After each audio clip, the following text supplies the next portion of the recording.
these stakeholders with more of a solution-based mindset and presenting ourselves as assets rather than liabilities. Very important point that you're bringing up there. But the reality is that as you look across the world today, and especially within the African continent, there is somehow a seemingly approach which seems to have perfected itself over time, that when you see someone, you ask rather than give. Do you think the asking mentality has taken center stage or precedence more than giving to people what we are made of in terms of value, what we can offer in terms of value, what we can bring to the table in terms of solutions? Do you think that that attitude have actually become the norm now, not the exception? Yeah, and I think there's a popular saying which I do agree with, which is closed mouths don't get fed. But people are taking that a And bit. again, what did you say? Please repeat Closed that. It mouths sounds don't get fed, which I think like it's true, right? That's It's not true. the Closed mouths really don't get fed, but we have to think of it. People are taking that a bit too literally in the sense that they're asking for food or money from people who may be more successful or maybe stakeholders in certain fields. But what we have to realize is that saying is more towards presenting yourself and using every opportunity as a way to present and market yourself. But what that saying doesn't mean is we're going to see any person who is more experienced in a field, we're going to start asking them for chai. We're going to start asking them for a job. We're going to start asking. We have to first start by building ourselves and showing and knowing what we can offer first before we start going to other people. So we have to start by building ourselves so that when we do meet these stakeholders, when we do meet people who are experienced, then we can talk to them about solutions and what we're bringing to the table rather than what we can take. Absolutely. What we are bringing to the table rather than what we can take, which then goes to this point that if you project yourself as a liability, you actually disrupt your network. And for those of you who are coming and joining in now, please share your perspective in the chat and ask your questions or provide answers to some of these aspects we're discussing today on how to build a network for opportunities, not for money, but for opportunities, which then takes me to the next point, Afu, is that people can make or break. And the associations you create, the people you meet, can actually elevate you to a higher stage depending on how you soul yourself. In 2004 in the United States, during their presidential campaigns, Obama was given the opportunity to address the Democratic National Convention. He used an opportunity where no one in the country knew him at that national stage to project in 15 minutes during the keynote address to the Democratic National Convention what he was made of, his quality. And he projected not just a vision, but he gave hope to millions of people. And that catapulted him not only to win his Senate seat that he was running at that time to represent uh, uh, uh, um, New York, Illinois. Illinois, and south side of Chicago, but it catapulted him to become the first black president of the United States. Do you think that a lot of people, especially young people, are missing opportunities because they are too hungry to get what they have not cultivated? And in the course of doing that, they lose opportunities. And if so, how can we reverse this? Yeah, so I think that the analogy you gave of Barack Obama was a very phenomenal one in the sense that, like you said, he was running for senator at the time, and he used that opportunity instead of asking people for votes per se. He showed them what he was made of, and he showed them why they should vote for him rather than telling them explicitly to vote for him. And why I think this is important is because instead of telling people, we have to start showing why we are the best candidate for XYZ role, not only for government and politics, but for other aspects of our lives. And we have to first realize, to answer your question, our strengths and weaknesses, and we must hone our strength and also understand our weaknesses and how to turn those weaknesses into strengths. So what I want to say to answer your question, that to the young people who believe that we have to only be asking, and telling, we have to be showing instead. Similarly, in the way that Obama showed at the convention, we can show our own skills, we can show our own talents, and especially with this digital platform through social media, it has become easier than ever. It's become easier than ever. And that is a very important point that you have brought up now. Now, let's talk about how we can build these networks intentionally and authentically. So, how can we ensure that our networking efforts are genuine and focused on mutual growth? Yeah, so I think that what we have to realize is that although people are in different stages of life or in different stages professionally, they're also humans, right? And humans don't like being used. So instead of necessarily developing networks when you're job hunting or developing networks when you're in destitute and need help, we have to start building relationships and building networks throughout life, right? So that in times where you do need help, people know you, they know your strength, they know what you can do and can then help you. So to answer your question, I think that we should be building relationships and building networks based on mutual understanding and based on mutual common, like based on common interests, rather than just for what one person wants and how one person can gain.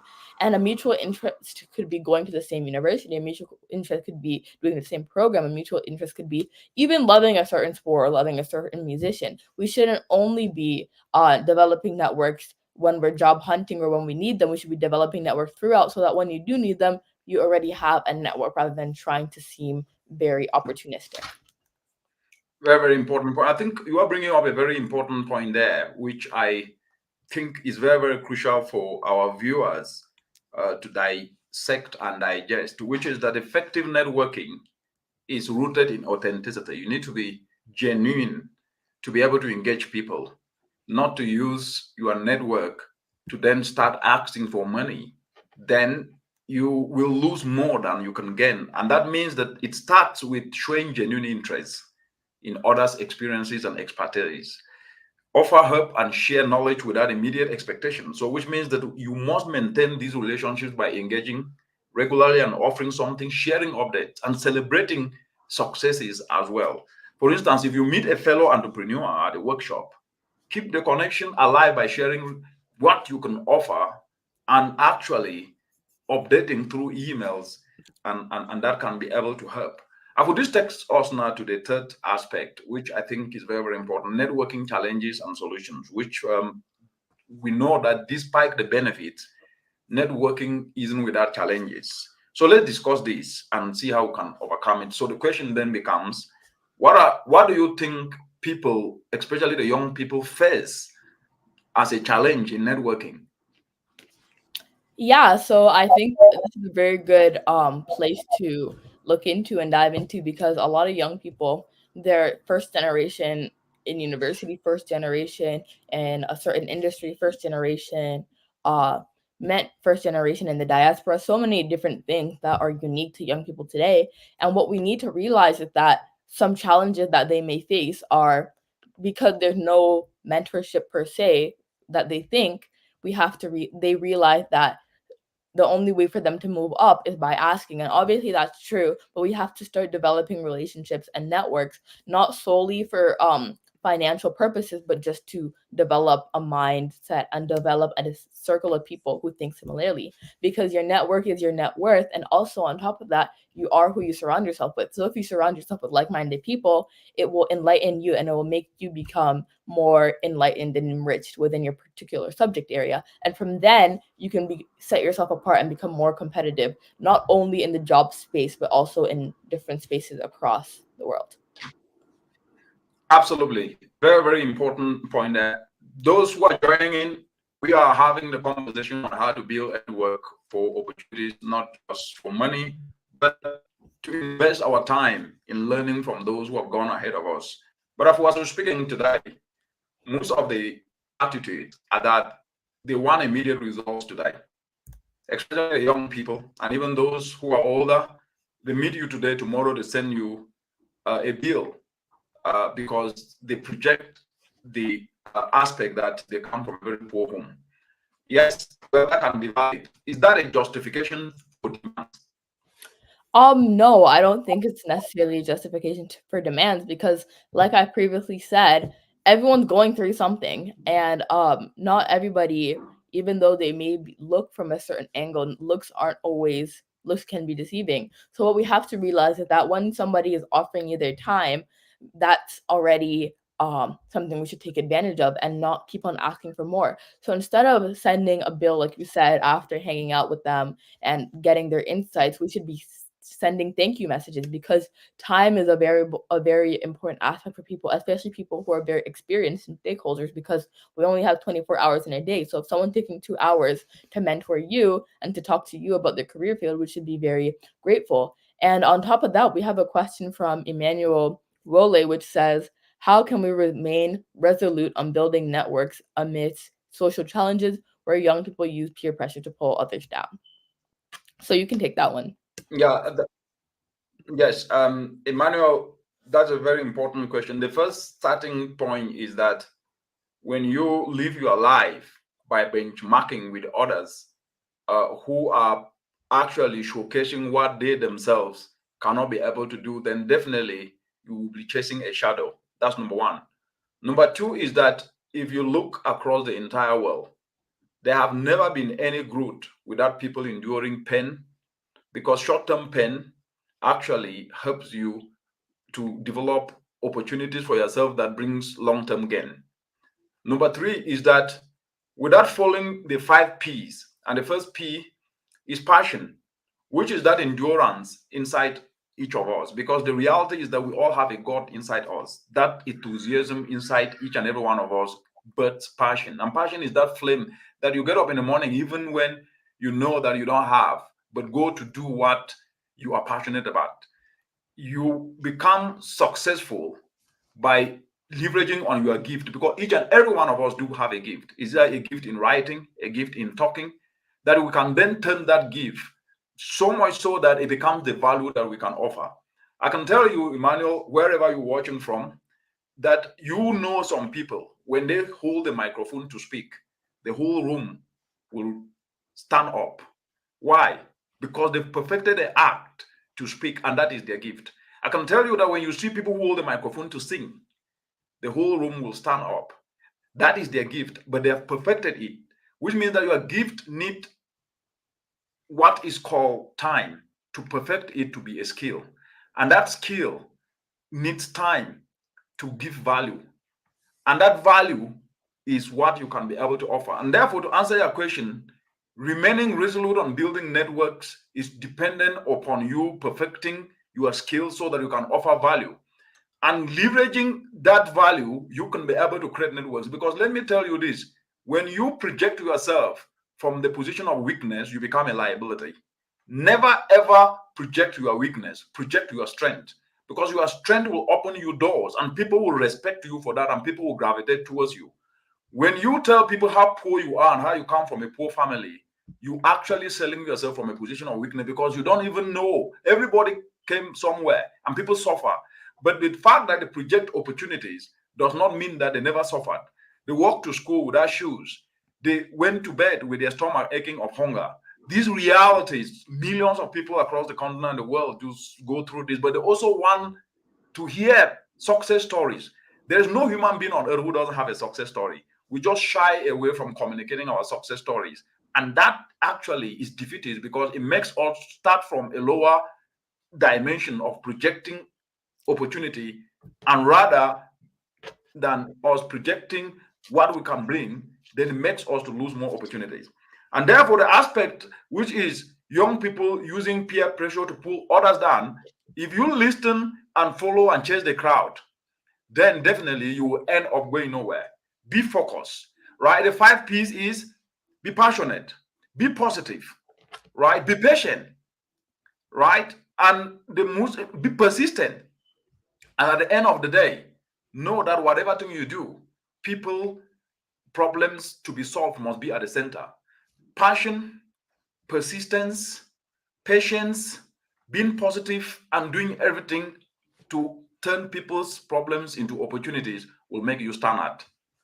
Yeah, so I think this is a very good opportunity for us to switch sides and I asked the question, because actually after our last show, when my dad and I were talking, we were talking about sob stories and how, although everyone has a sob story, how come certain people use sob stories to catapult themselves forward, rather than using success stories. And I'd like you to tell your answer, what you said to me, to the viewers, and how we can shift from a sob story mentality, which obviously very sad and unfortunate that people go through things, but we can push rather a solutions story mentality.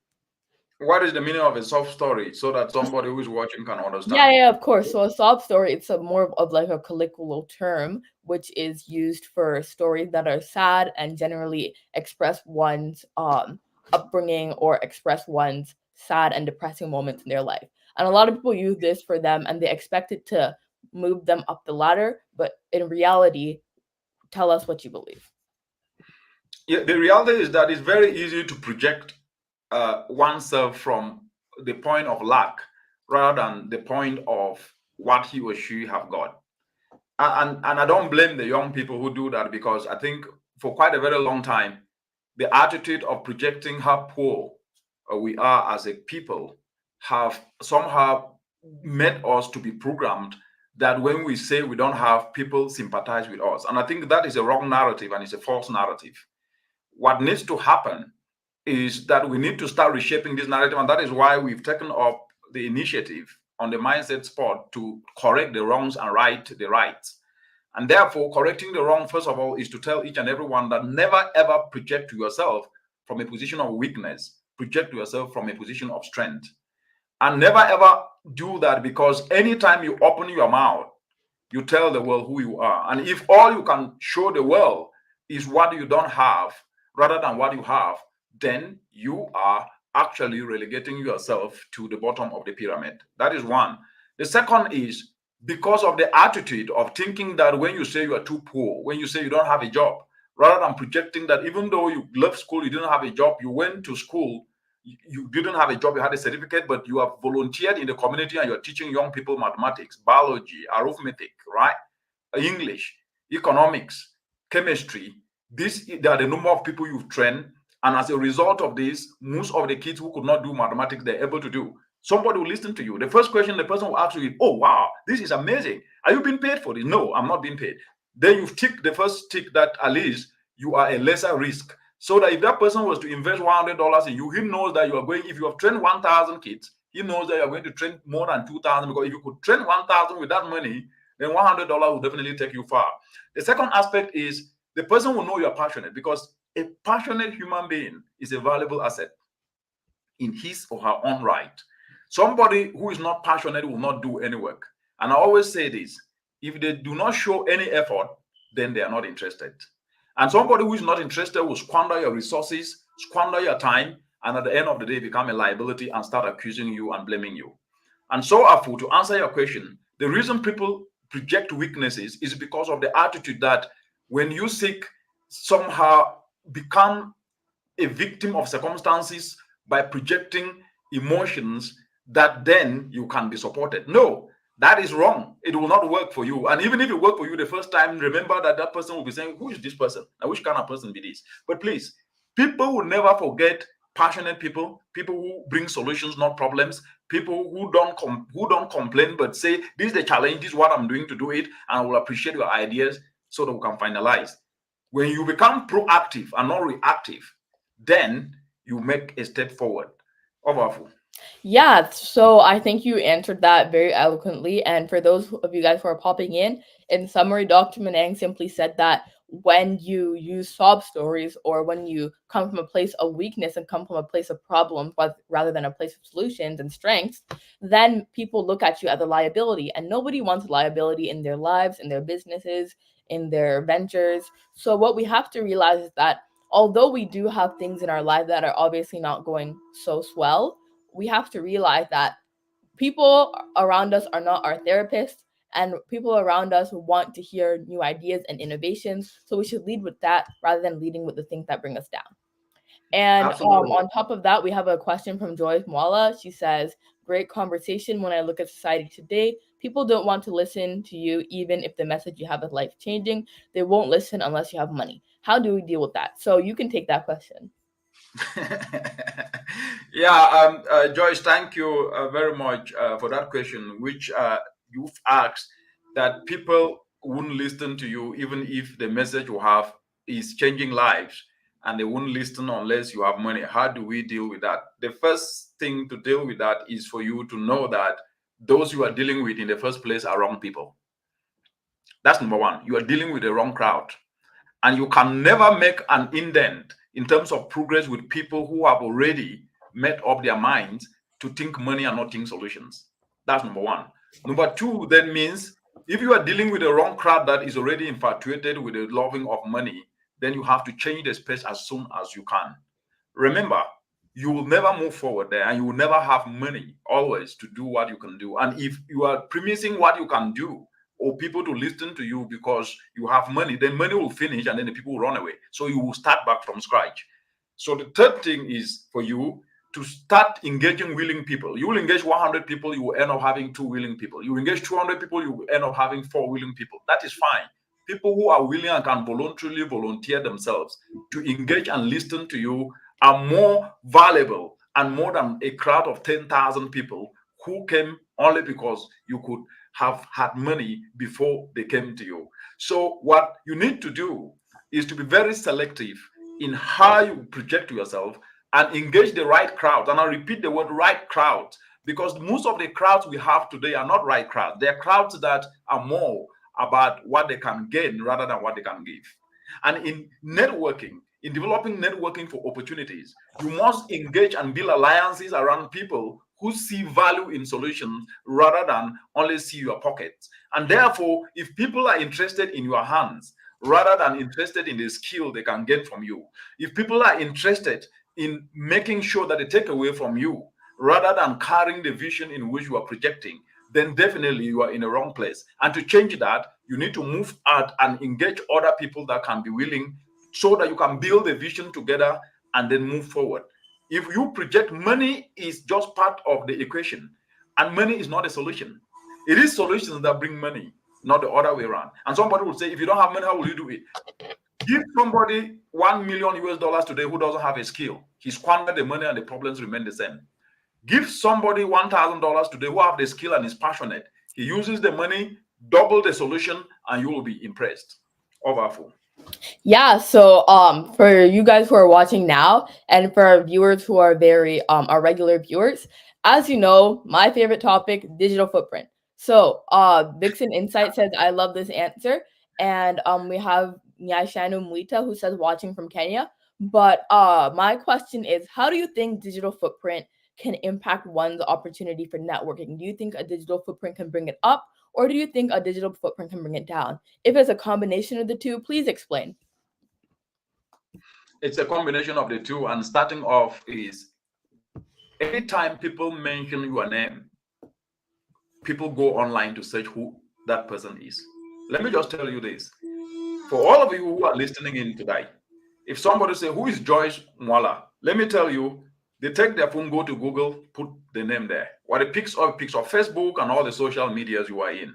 The first thing they go in to look, what does she say? Either it's writing or it's in the video. If you have not posted anything there, now they check your LinkedIn. If you not put anything there, first of all, it shows that you are not confident with what you are doing. So you can still end up getting the job, but you've not sold yourself. You've limited yourself to opportunity. The second thing is they check your page on Facebook and all they see is saga, abuses, politic talking, chastising and using negative language. They will know that you are a toxic asset. Anyway, you are a liability, because an asset that is toxic definitely is a liability asset. It's a liability on its own. So to answer your question is that for those, if they check and they see that you are communicating solutions, you are advising young people, you are mentoring. Wow, we said this is somebody who knows what he or she is doing. This is an added momentum to our team. This is somebody who can inspire us to move forward. So leveraging social media to communicate solutions brings an added value, and your digital footprint will be one in which people want to network with you. Let me tell you, those who follow you on social media, some of them follow for genuine reasons, and that's already networking. They follow because you're talking about solutions. You're talking about innovative volunteering. You're talking about solutions to turn plastic into alternatives like pavement tires, or you're turning waste into burgers, or you're turning them to briquettes, or you are doing sustainable sewing or sustainable fashion. There are some who follow others because of saga, not because they're getting anything. Because quick question. For the viewers who don't know what saga is, what is that? Because even I don't know what that is. Vindictive language Okay. that chastise and bring people down rather than uplift them, and use is to spur what we call vendetta, right? Yeah. So that is it. So the digital footprint is what, if you ask me what is the most dangerous aspect of social media today that I should tell young people, I would say their digital footprint needs to be immediately. So they need to apply what I call automatic brakes immediately on what they share on social media. And the digital footprint is so important, so much so that even if you delete it, it's already in cloud.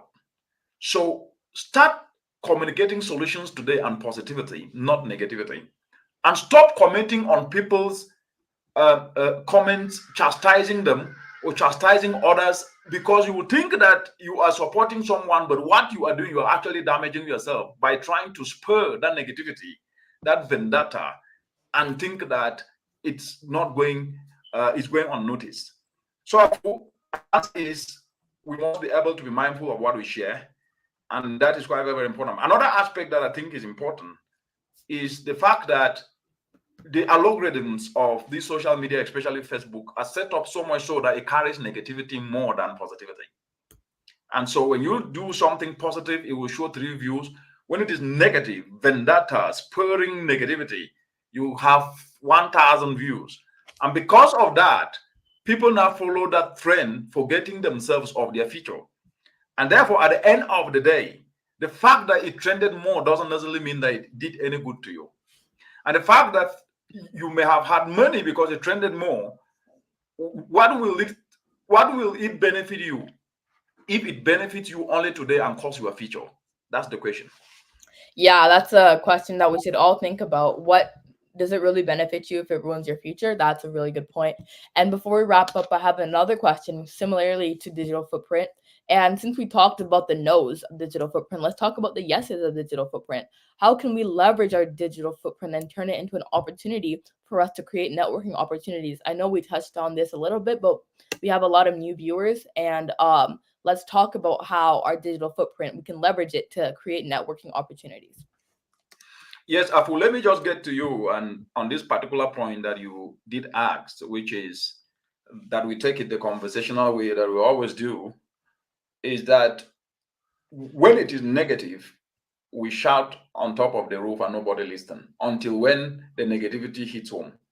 Like the algorithms that I mentioned on Facebook, especially, which carries negativity, and a lot of young people seem to be sinking down to that. Do you think it's high time that a reset button by everyone takes? Pardon? Do you think it is high time?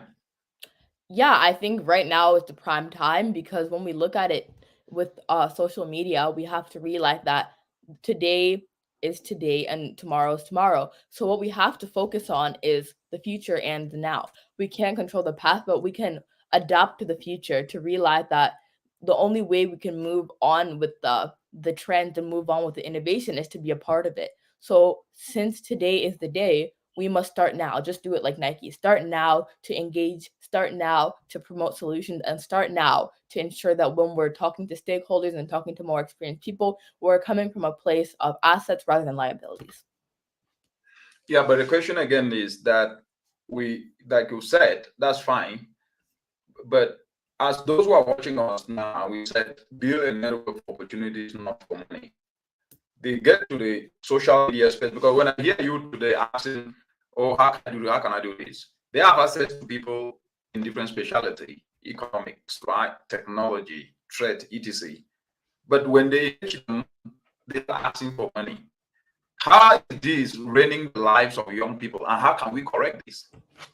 Well, I think in simple terms, it's ruining the lives of young people because a lot of people don't want to contribute to someone who's just asking for money. And I feel like that's common knowledge, and what we have, but it's not common knowledge because people still do it. So what we have to do is shift that mindset, and it is ruining people's lives because they're not getting the information that they desperately need. And the main reason why uh they desperately need it is because they need guidance, and the way that they're trying to get that guidance is through money. and through problem based. But if we shift to more solution based, then their life won't be destroyed, and they will rather be uplifted, because more people will be willing to help when you don't come from a give me mentality. Yeah, that is fine. And that is a very good point. Yes, over to you. Yeah, so we have a another comment from Emmanuel S. Wole, and he says, Dr. Manang, before we go, please give us the regular time for this conversation so that I can add it to my weekly activities plan. And this is every Saturday around this same time. And just follow Dr. Richard Manang on all platforms, and we will be able to you'll be able to see. And we also have another question. I love this from K-Law Concepts. I love this. My question is, it's difficult to have access to people of value because most of them are in places and environments to get to. How do we go about this? You can take that. Yeah, I think before you join, maybe we answer that. The reality is that most of the young people want immediate results.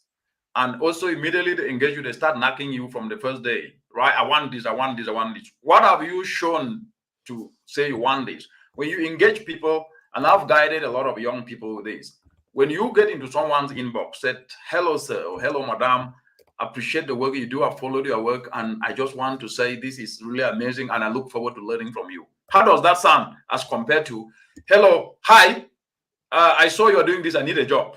Compare the two. How does it sound? One sounds like an asset type and one sounds like a liability type. So which one sounds like a liability? the one that's like, hi, my name is so and so, I need a job. That one. And which one sounds like an asset?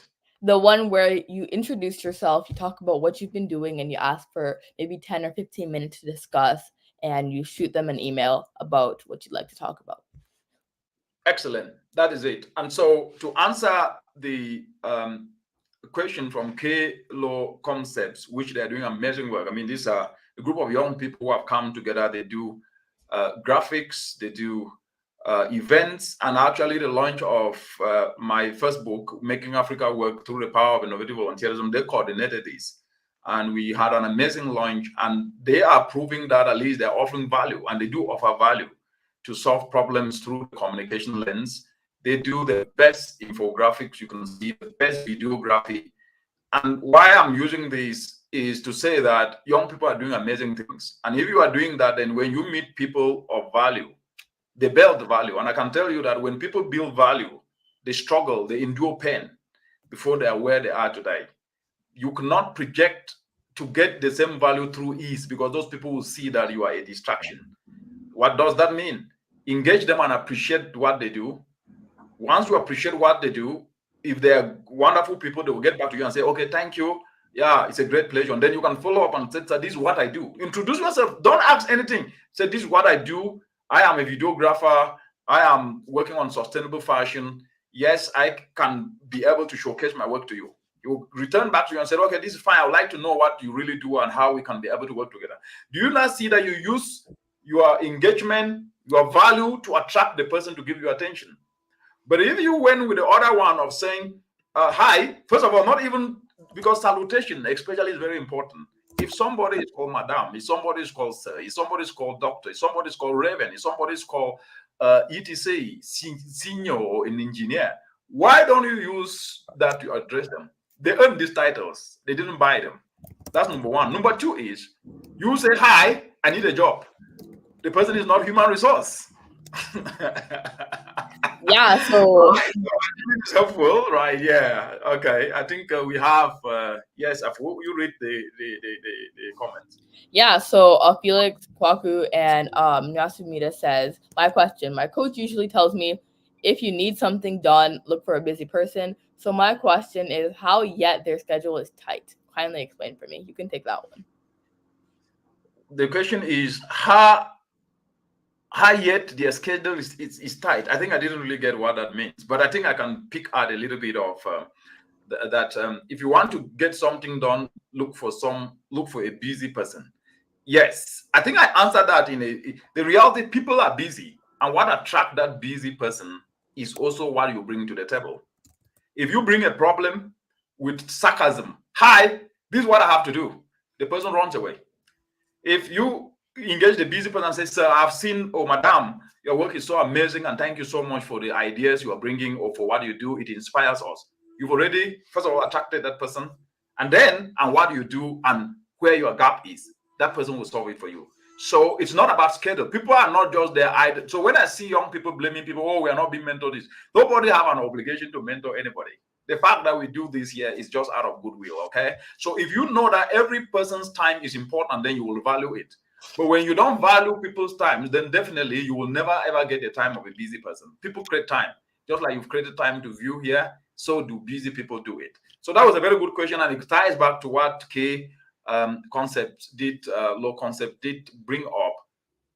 People who have value endure pain before they reach where they are. If you want to come and show that you want to get the same value through ease, definitely those people will not give you attention. Attention is earned. Over.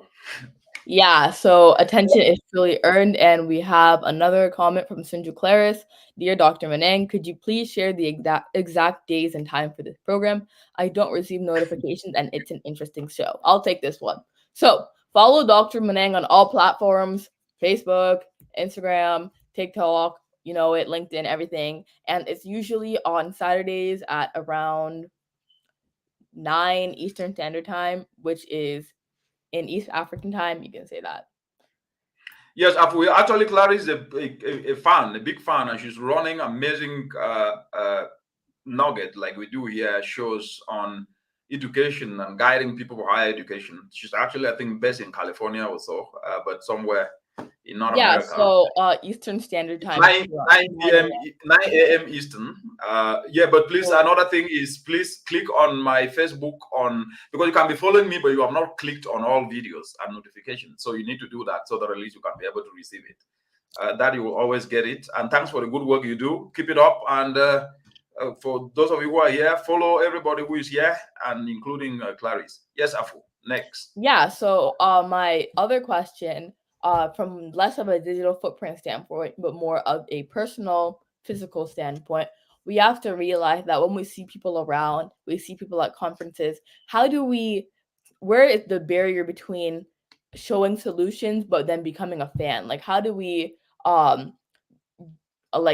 differentiate the two, and how can we shift from, obviously being a fan is great, but how can we shift from more of obsession and idolization to more solutions mindset? Because let's say you're really into this certain person or this certain banker or lawyer, and they don't respond to you. How do we shift from less of an obsession to more of solutions? What do you mean by obsession? I mean, like, in the sense of, how do we, like, let's say, how do we deal with rejection? I guess that's a better. Of course, the reality is that you have to know that the fact that you bring your idea will not be accepted. First of all, having that mindset that your idea will be rejected, not once, not twice, more than 10, 20 times, helps you to know that at least you need to repackage it and understand why they're rejecting it.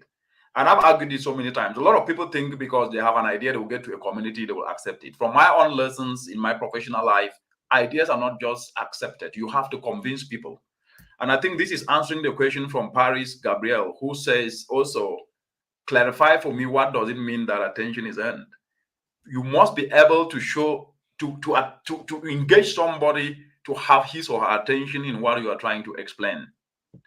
People will give you attention when they see value in what you are saying. And this takes 3 aspects for you to do so. You need to develop what is called emotional intelligence. What is emotional intelligence? When you engage somebody, you must be able to quickly understand how that person behaves. He easily gets annoyed. He's somebody who carries shoulders. He or she is someone who is dismissive. You must read very quickly and understand what can attract the person. It could be somebody who loves praises. Yes, praising said, hey, madam, your shoes are wonderful. Yes, and thank you very much for accepting me into your office. Yeah. Oh, yes, sir. Thank you. Your suit is amazing. Yeah. We must learn to connect with people and keep our ego home and focus on what we want to achieve rather than trying to bring yourself and say, no, I am a princess, I'm a prince. They need to adore me. Nobody knows you at that particular moment, whether you're a princess or you're a king. No, it doesn't mean anything. So emotional intelligence is number 1. Number 2 is be prepared that anytime you are rejected, always make the endeavor to reach out to understand how you can put the idea better so that it can be accepted. And I noticed a lot of young people do not seek feedback. Yes, feedback will help you. When I applied for scholarship the first time, I got rejected. I wrote back to the university and they said, well, we needed to see tangibles in your letter of intent. And that helped me to spend the next year working so hard to innovatively, voluntarily volunteer myself to get experience. And so that was it. When we seek feedback, it helps enhance how we can be able to move forward. And remember, nobody owes anyone anything. And so to get the attention, you must be intentional and bring value, not bring something that can instead detach the people. And I've argued this. When you lose people's trust, to get it back is so difficult.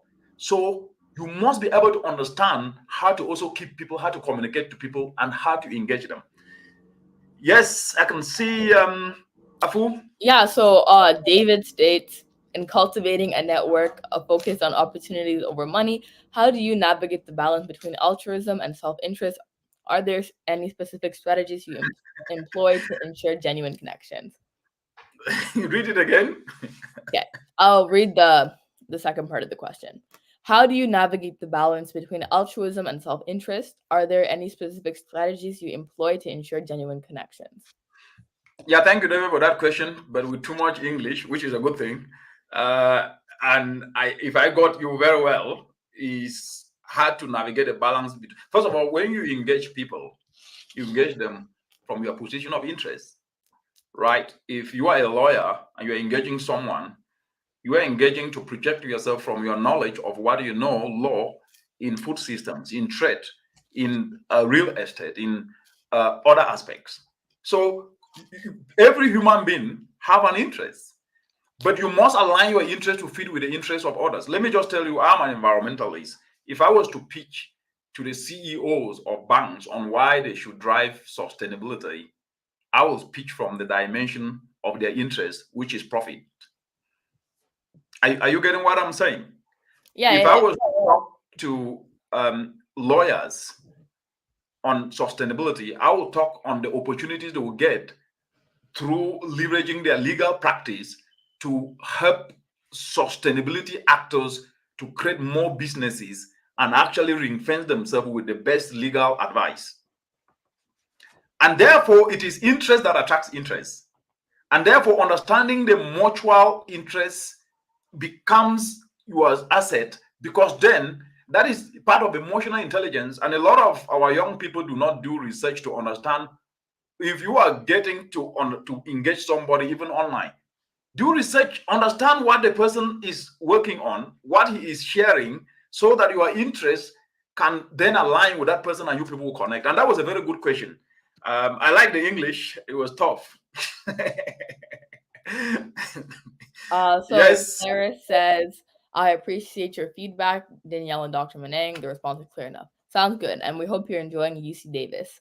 And Paris also says, wow, thank you very much. I'm learning. And this brings me back to my next point, that we are doing our own innovative volunteerism through this show. And our main goal of this show is to help people like Paris, to help people to learn and develop new insights. So similarly, your passions and your goal should be to make an impact. And as we're making an impact by helping other people learn, that should be your goal. And to get other people to believe in your goal, we must come from a solutions-based mindset, showing what we are really doing rather than just coming from a complaining and sob story focused agenda. So my last question, or one of my rounding up questions for you, Dr. Manang, is how do you think young people can leverage what they have, even if they are poor or even if they are going through a lot, to turn those challenges into solutions, which is innovative volunteerism? So what would you say to people who are in this position right now, whether they're in Frunkankang, whether they're in Jinicom?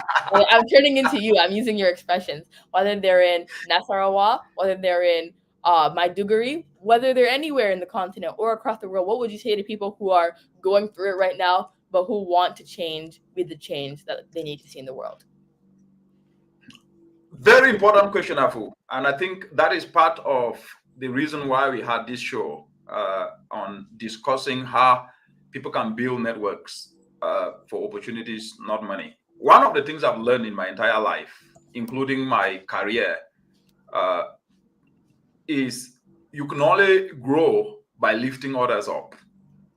And no matter where you come from, you need what is called alliances. Alliances are people who can bring what you don't have, so that what you have can connect to that and reach more people. And where you come from, I do not believe in that word poor to mean material. I think the biggest poverty is lack of new knowledge. Because anybody with a knowledge of something that others don't have is richer than even those who have more cash. Because having cash in your hand doesn't necessarily mean riches, because you can squander it. But when you have knowledge, that knowledge is value that you can convert to money. I don't know whether that is making sense.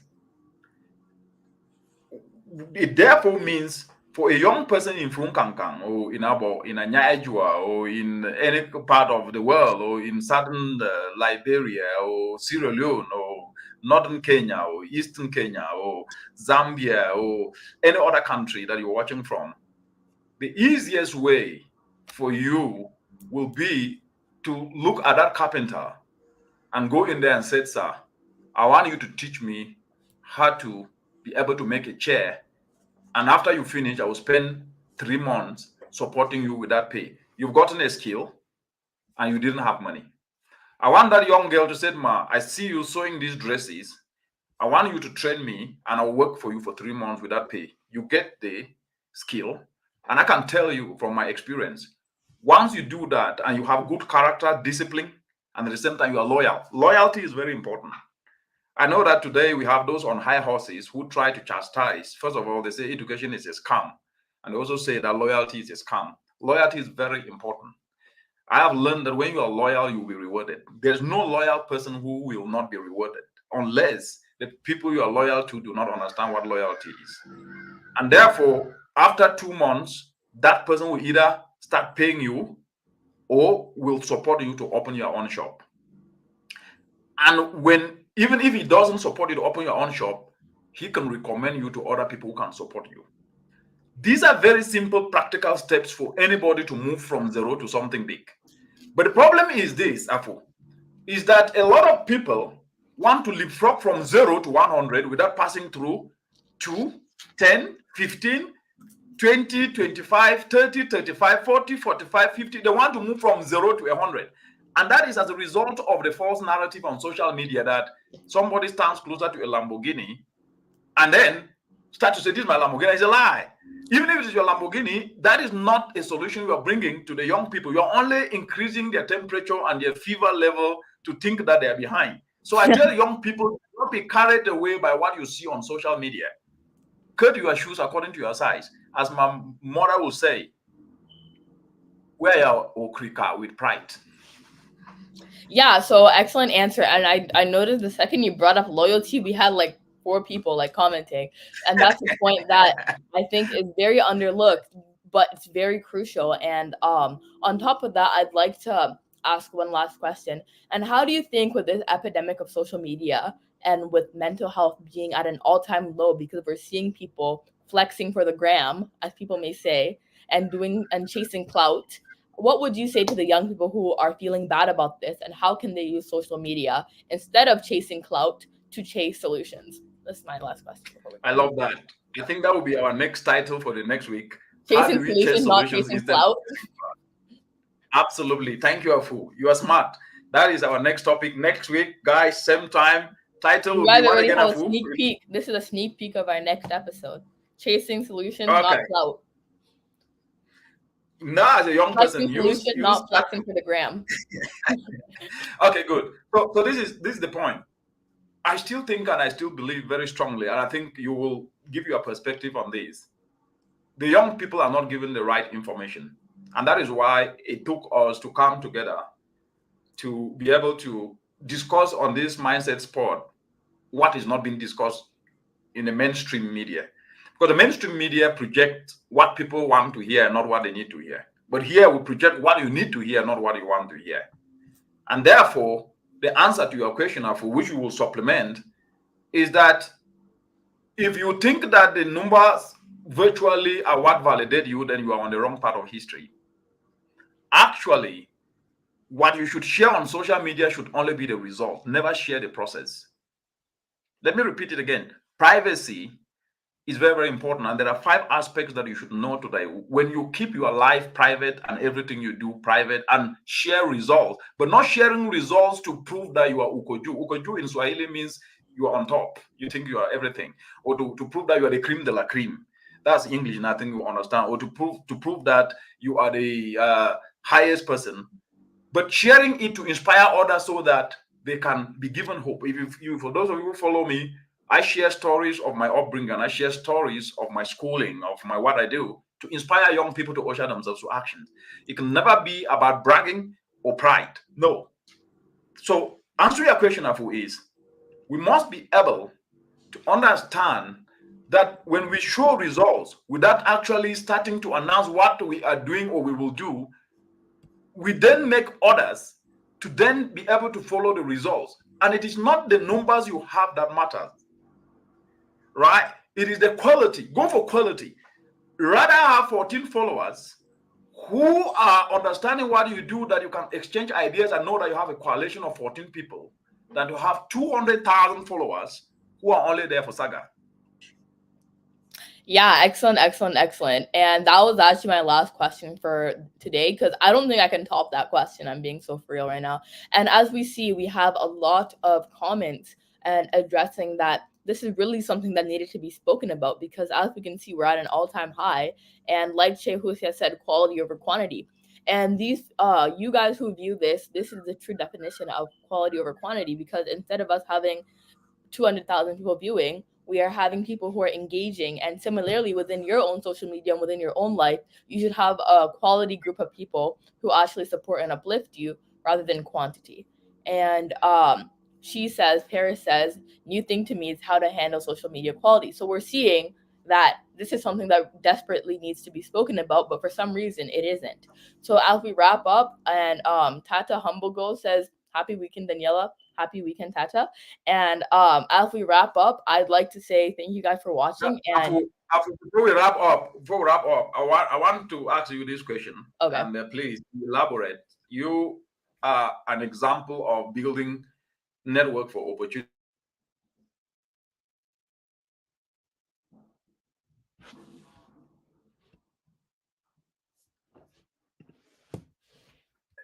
You represented yourself in Parliament, Ontario Legislative Assembly, to share value. It was not money you asked, it was ideas you brought. It was not money you asked, it was thought solutions you brought. And as a result of that, your ideas were able to allow you to not only speak in Parliament, but to advance bills that could help touch lives.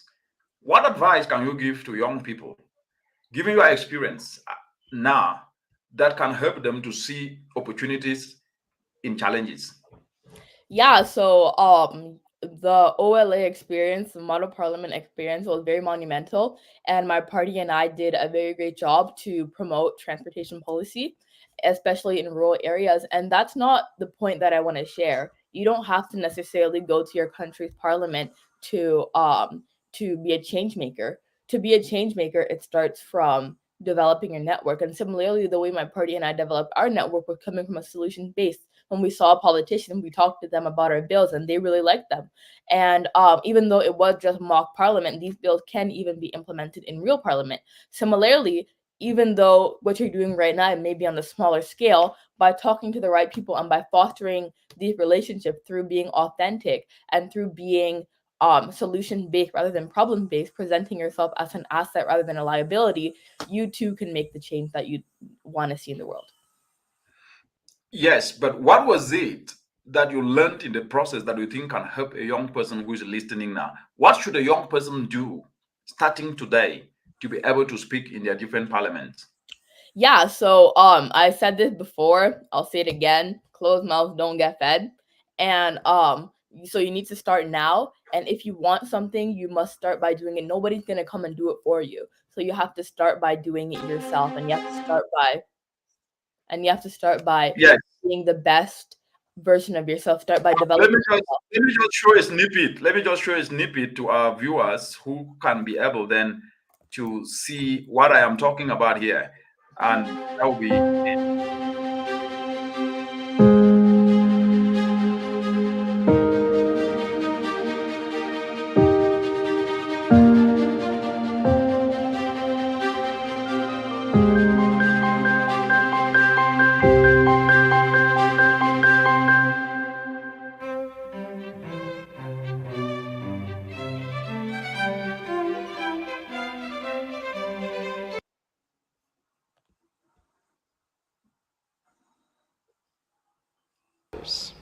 This also makes it an inconvenience for staff, customers, and anyone else who wants to buy an energy drink to not being able to buy them through the use of Clause 9.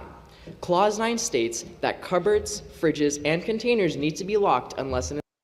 Yes, Afu, back to you. Before I project where you were speaking, what I wanted you to do is just to showcase the parliament in which you spoke in with young people. And so the question then still stands before I show where you're speaking. And I think I should show in the next episode, because the title again for next episode is?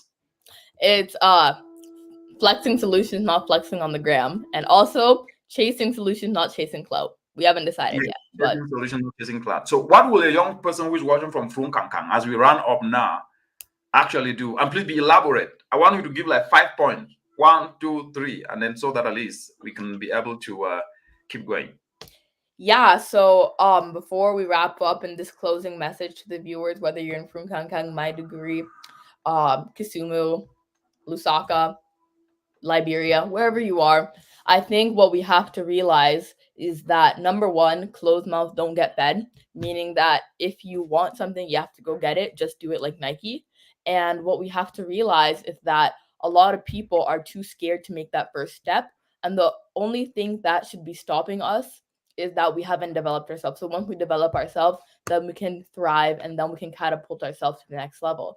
And my second thing is we need to start looking at things from a solution-based perspective rather than problems. Instead of complaining 24/7 and reaching out to these stakeholders, reaching out to these influential people through a lens of complaining, we must reach out through a lens of solutions and reach out through a lens of ideas. Because once we start to promote ideas, then we start to get recognized. Number 3, when we do get recognized, we must remember to be the mentors and be the change that we want to see in the world. Once we get to that level, once we get to our respective parliaments, once we get to our goal, we have to realize that just because someone mentored us, we have to pass it on and we have to be that change for others as well.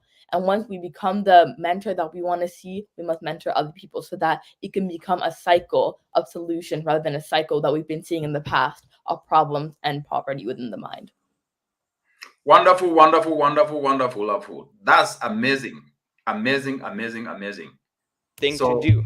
The Guardian has recently reported, quote, "The slow and inefficient process of the current licensing regime is directly responsible for the backlogs we see and an estimated loss of $156 million in value to the province of Ontario." Mr. Speaker, we lose over $150 million because this government has ignored the potential of rural and northern communities and the value that youth bring to this province. It's why today we have an opportunity to make a choice. The government and the official opposition can continue to U-turn away from rural and northern communities and continue to ignore youth, or vote in favor of our bill to close the gap between north and south, between rural and urban, while providing a road to economic opportunity for millions, because rural and northern Ontarians are struggling.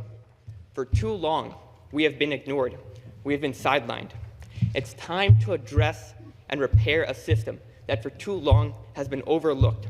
We need to build a brighter future, a freer future for all Ontarians. Thank you, Mr. Speaker. Go, Greg. I recognize the member for Niagara Falls. Thank you, Mr. Speaker.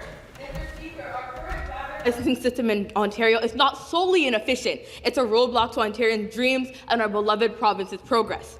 Picture this. My constituent, Mary Smith, is a low-income single mother in Niagara Falls. She lost her job and was evicted because she could not obtain her driver's license due to the COVID-19 backlog.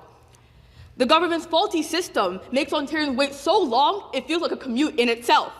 Being able to drive in our vast province is not just a convenience, it's a lifeline for citizens from all walks of life. However, this flawed system is riddled with inefficiencies which disproportionately affect the lives of individuals, particularly low-income, Indigenous people, newcomers, and Northern Ontarian residents. Mr. Speaker, in Northern Ontario, where drive test locations are sparse, residents not only face longer times, but also increased barriers to economic opportunities. Mr. Speaker, our proposed reform aims to address these challenges by bringing testing services closer to home. For example, a 16-year-old in Wawa, Ontario would not have to trek 3 hours to Sault Ste. Marie in intense weather conditions, but would rather be able to write their G1 test at their home high school. This ensures that those living in rural areas can access fair services to obtain their driver's license. Driving is not just a means of transportation. It's a gateway to economic opportunity, employment, and financial development, Mr. Speaker. By reducing the strain on drive test centers and streamlining this process, we open doors for all Ontarians, not only urban ones, to access the fair services to obtain their driver's license. Consider the nearly 200,000 newcomers who came to Ontario between 2022 and 2023. Acquiring a driver's license is not just a way for them to feed their families, it's a stimulant for them to actively contribute to our province's economy. Through our efficient driver's license process, we will empower all Ontarians to fully embrace these opportunities. Our proposed legislative changes are designed with equity in mind, benefiting all segments of the population. By proctoring these knowledge tests off-site at local high schools, we provide a closer alternative for young drivers, including those from low-income backgrounds. Moreover, by streamlining this process and reducing wait times, we uplift low-income Ontarians, granting them the mobility to seek jobs and improve their socioeconomic standing. In conclusion, Mr. Speaker, our proposed bill is not just about reforming the failed system, it's about building bridges between regions, fostering economic growth, and ensuring that each and every Ontarian, regardless of their background or geographic location, has access to equitable opportunities. Mr. Speaker, our bill enables low-income Ontarians, it enables Northern Ontarians, it enables everyday Ontarians to move the province forward. Mr. Speaker, let's stop this government from U-turning away from rural, Northern, and young Ontarians, drive this home to station streets, close the divide, and create opportunity for all. Thank you, Mr. Speaker.